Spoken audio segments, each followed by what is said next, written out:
كاك مجي هو تشيكي ليرة رقم لي أفهمني هاتي ما مشكلة جناب الحكم شان البقونية كلها سلادات طريقة الشاي خيانة لو فقري بس اسمعني دكي رزعت شاو قرش بوتش قيانة لقانمتي قاشي كتير بري ما جيزو قاشش دمي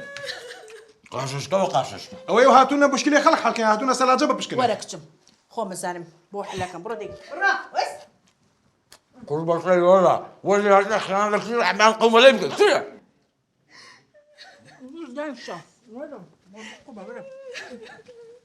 دايش ليه ليه رقمي باب اليوم ليه كل كاك تلفوني شي حالي شي بو خلق ما تيجيني بقرا سينا كيف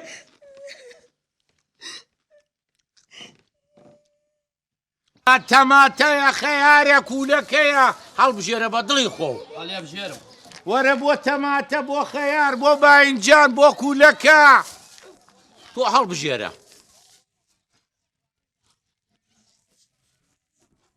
هلو كاك رحمان كوي باشي روحكم كاكا لتشندر يتو الاخبار مالك تشكوم جنابت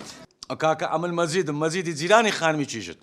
اها ايه امريكا كاكا ورا بقى تشيجت خيانتي اللي كراية خانم بس زماني وفوتايا تدمير بوا او الزوايا هاي تدتو والله بويت حياتنا كان قراري دور ودنقة شيل دوا منطقة مزاني باشا دي خو حافظ نزيك مو هاتم ده كاكا زوبقي هاتشيجت أنا كاك بس سينا كاي كورا با الرحمن بي بزانا كودت كاتفليم خزا درمان زور كندا هستا برك هيز نبي كاكا برك تشتبينا برك درمان خوش بي برو ناف سلازي بزان سلازي بكوت سيتي دايا اوي هاتا بردس تقصيري مك ما قريت شيش من كموز مالو دي ما قريت اشي داكم او كم يوزات دي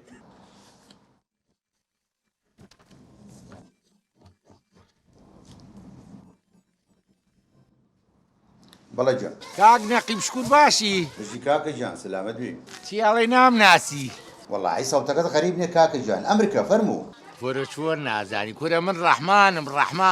قنبلة بەڵێ فەرموو کاکە ڕەحمان کێشەیەکی عایلیمان هەیە و زاوایم نییە خیانەتی زەوجی لە کچەکەم کردووە ئەمە لە چۆن کاکەیەوە گەڕەکی 16 کۆڵانی 15 ئەها کاکە جە باشە بەسەر چاوکە ئەو کەسانە زۆرە نەوانە ئەمسالیان زۆرە هەر ئیستا دوو پۆلیسە بۆوان نێرم و بیان هێن بۆ ئێرە خوا حافیز دەبی کێشە خۆ بی کێشە دێ بەسا ئەوە سێکی ئەی دە باشە 4 و نیوەکە تۆ 4 بەرێ باشە بە ساخە بۆ دەی لەشە ساغ بێ